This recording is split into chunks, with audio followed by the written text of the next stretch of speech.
dia, na graça e na paz do Senhor Jesus. Eu me deixarei achar por vós. Jeremias 29, dos versos 1 ao verso 32. Estamos estudando os livros de Jeremias e de Lamentações, com 57 capítulos, 52 de Jeremias, 5 de Lamentações.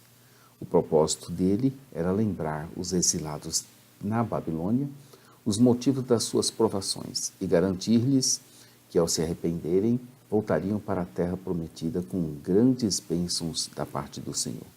Eu sou o pastor Daniel Deusdete, da Igreja Os Semeadores, semeando mensagem de vida para o seu coração, compartilhando o amor, a fé e a esperança todos os dias. Desde quando começamos esse projeto e vamos concluir ele em 2019. Começamos em 2016. Então, abra aí a sua Bíblia no capítulo de número 29 para você fazer uma leitura prévia antes de nos ouvir. Se preferir, entre no nosso blog site jamaisdesista.com.br, onde você vai encontrar a parte escrita dessa narrativa. Estamos na 12ª parte da nossa divisão proposta de 18 delas. Estamos vendo a severidade e a duração do exílio.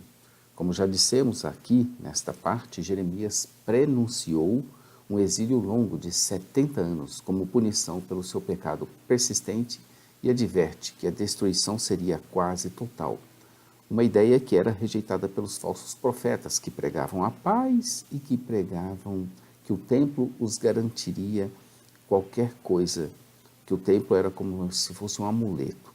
Sua mensagem de Jeremias continua sofrendo a oposição então dos falsos profetas que sustentavam essas ideias, dos sacerdotes e do próprio povo.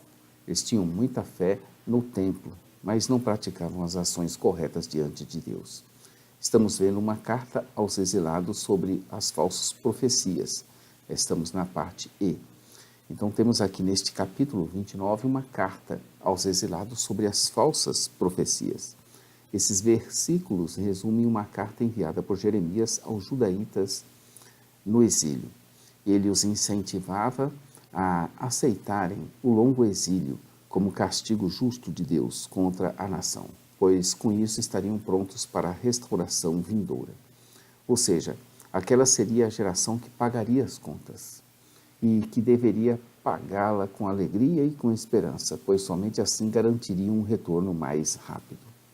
O público-alvo da carta enviada de Jerusalém por Jeremias era bem extenso e abrangia praticamente todos os exilados, anciãos, sacerdotes, profetas e todo o povo. A carta foi enviada sem demora, assim que eles foram para o cativeiro. A carta seguia por mãos de Elasa, filho de Safã. Possivelmente era da mesma família que se simpatizava com Jeremias. Fora o próprio rei Zedequias que tinha enviado a Nabucodonosor. Embora o propósito desse envio não seja mencionado, pode-se supor que era mantido algum tipo de contato regular entre Jerusalém e Babilônia. A carta também era profética e falada no nome do Senhor, pois ela começava com "Assim diz o Senhor". Como as profecias faladas, a carta também era uma palavra de Deus. Como as profecias, a carta era a palavra de Deus. A Bíblia de Estudo de Genebra, que está nos servindo de referência e apoio com seus comentários, possui um artigo teológico muito interessante, As Escrituras como Revelação, em Jeremias 29. Muito interessante. No final desse texto, na parte escrita, nós temos a reprodução desse artigo teológico das Escrituras como Revelação. Recomendamos que você leia ele no nosso blog site, nesses comentários que estamos fazendo, nessas reflexões que estamos fazendo nos comentários no capítulo 29 de Jeremias. A instrução era clara e simples e estranha para aqueles que estavam cativos, mas era o que o Senhor queria. Ele dizia para eles gerarem filhos para se multiplicarem e não diminuírem. Eram, de fato e de verdade, atos de compromisso com sua nova vida, demonstrando desse modo a aceitação da decisão do Senhor e reconhecendo a justiça desse longo período de exílio. O verso 7 nos chama a atenção ao tríplice apelo da paz. O termo hebraico é sempre shalom, A falsa paz prometida levianamente daria lugar à verdadeira paz. Essa instrução exemplificaria a maneira como os cristãos devem agir em relação às nações do mundo em que vivem. Na verdade, somos estrangeiros em terra estranha, apenas esperando o momento da nossa redenção. Eles deveriam, neste lugar, buscarem a paz da cidade e orarem por ela, pois a paz da cidade seria a paz deles. A bênção do Senhor pode ser concedida a qualquer nação mediante a oração e os atos do seu povo. Os falsos profetas em Jerusalém afirmavam que os problemas causados pela Babilônia logo chegariam ao fim, mas esses eram profetas adivinhos que falsamente profetizavam. Jeremias volta a falar do prazo de duração do exílio e diz que em 70 anos tudo terá passado. Uma geração inteira passaria, a geração do exílio. Os versos de 11 ao 14 trazem à memória as palavras de Deuteronômio 30, dos versos 3 a 5, que é semelhante a Deuteronômio 4, de 29 a 30. A medida da compaixão de Deus na restauração seria a medida de sua ira no exílio. Essa expectativa de uma restauração extremamente abençoada fundamenta a esperança neotestamentária de que as bênçãos do reino consumado de Cristo excederão em muito as bênçãos concedidas pelo Antigo Testamento. Os planos e projetos de Deus nunca foram de ruína para o seu povo, mas, como ele mesmo diz, de paz, para assim dar-lhes um futuro e, com ele, esperanças. Verso 11. O que, na verdade, estava ocorrendo era um grande ato de misericórdia e de graça da parte de Deus sobre todo o povo rebelde e desobediente. Apesar deles, a porta da invocação ainda estava aberta e bastaria que invocassem a Deus, que prontamente os ouviria, se o buscassem de todo o coração. Ele mesmo prometia que se deixaria achar por eles. Buscar-me-eis e me achareis, quando me buscardes de todo o vosso coração. Serei achado por vós. O castigo do exílio era a boa surra do pai e da mãe, que disciplina os seus filhos com amor no caminho em que devem andar, para que, ao crescerem, não se desviem dele. Essa frase do verso 14, de que faria mudar a sorte deles, indica a restauração do relacionamento entre o Senhor e seu povo. É típico do livro de consolação de Jeremias essa característica. Deus promete trazê-los de volta, dentro do seu tempo, após cumprirem os seus planos e os seus propósitos. Apesar de um títere dos babilônios, Zedequias ainda reinava em Jerusalém. Talvez fosse o objeto de falsas esperanças dos exilados. Por isso que Jeremias falou a ele no verso 17, de que enviaria ali o tríplice terror de Deus, a espada, a fome e a peste, para fazer deles como os figos ruins que não se pode comer, de tão ruins que eram. 24, 8. Há uma repetição do tríplice juízo de Deus no verso 18. No verso 17, ele os enviaria, e no 18, os perseguiria, a tal ponto de tornarem espetáculo de terror para todos os lados, e ainda como motivo de execração, de espanto, de assobio e de opróbrio entre as nações para onde os haveria de lançar. Ainda assim, não deram ouvidos, como era de praxe, justamente para o juízo vir mesmo sem misericórdias.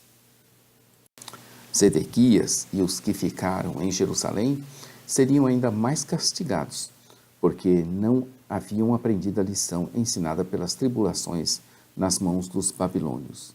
Eles recusaram arrepender-se do pecado e de voltar-se para o Senhor em busca de socorro. No verso 19 está claro o fato de que não escutaram, isto é, fizeram pouco caso das advertências proféticas. Os exilados aos quais Jeremias escreve estavam na mesma situação que os judaítas, que haviam permanecido na terra.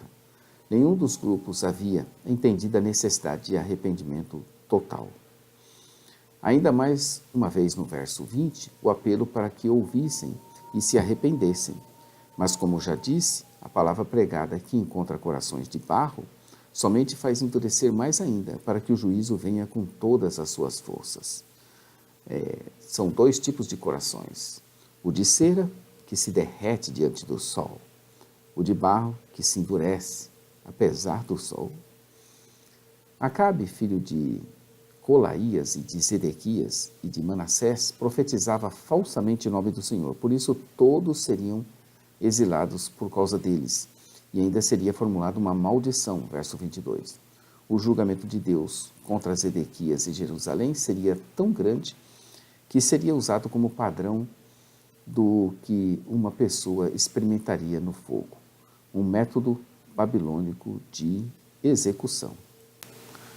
Eram tão terríveis e malignos que insensatamente, verso 23, se prostituíam e depois diziam que eram do Senhor e ainda profetizavam. Jeremias se opõe abertamente a esse falso profeta, verso 24. Semaías, o Neelamita, que estava no meio dos exilados.